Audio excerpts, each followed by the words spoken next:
एक गांव में एक सुखी परिवार रहता था। उस परिवार में 3 भाई और एक बहन थी।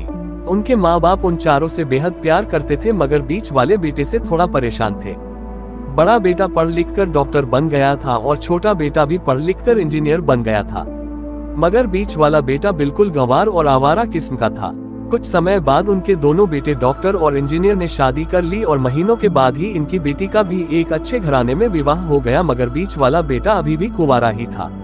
वह अनपढ़ था और कहीं पर मजदूरी का छोटा सा काम करता था। उसको शादी के लिए कोई भी लड़की नहीं मिल रही थी। उसके माँ बाप उससे बहुत परेशान हो चुके थे।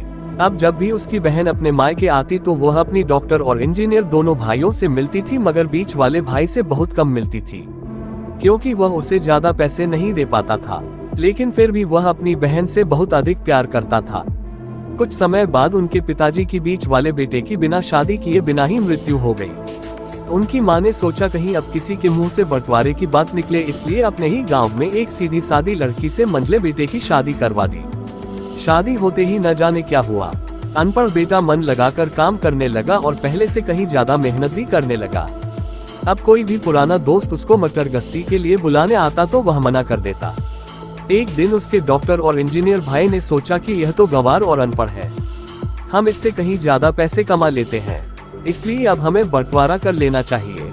माँ के लाख मना करने के बाद भी दोनों बेटों ने बंटवारे की तारीख तय कर दी और उन्होंने अपनी बहन को भी बुला लिया।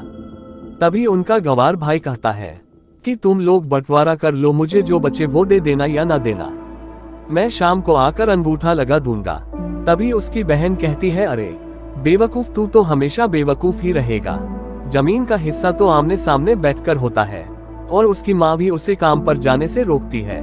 उसी वक्त वकील भी वहाँ आ जाता है और कहता है कि आपका सारा हिस्सा मिलाकर 10 बीघा जमीन और एक मकान है। अब ये बताओ किसको कितना हिस्सा देना है, मैं उसी हिसाब से कागज बनवा दूंगा।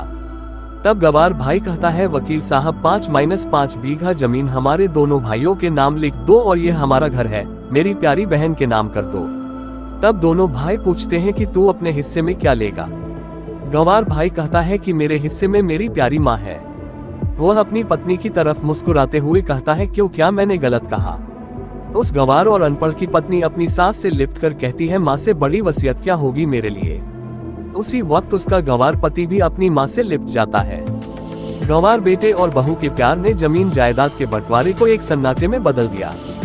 तभी बहन अपने गंवार भाई के गले लगकर लिपटकर रोते हुए कहती है कि माफ कर दो भैया, मैं आपको सम्मान नहीं दे सकी। तभी उसका भाई कहता है, मेरी प्यारी बहन, इस घर में जितना अधिकार हमारा है उतना ही तुम्हारा भी है, और रही बात बंटवारे की, तो बंटवारा नहीं करने से जीवन खत्म तो नहीं हो जाएगा। क्यों करते हैं हम बंटवारा? क्या हम एक साथ मिलकर नहीं रह सकते?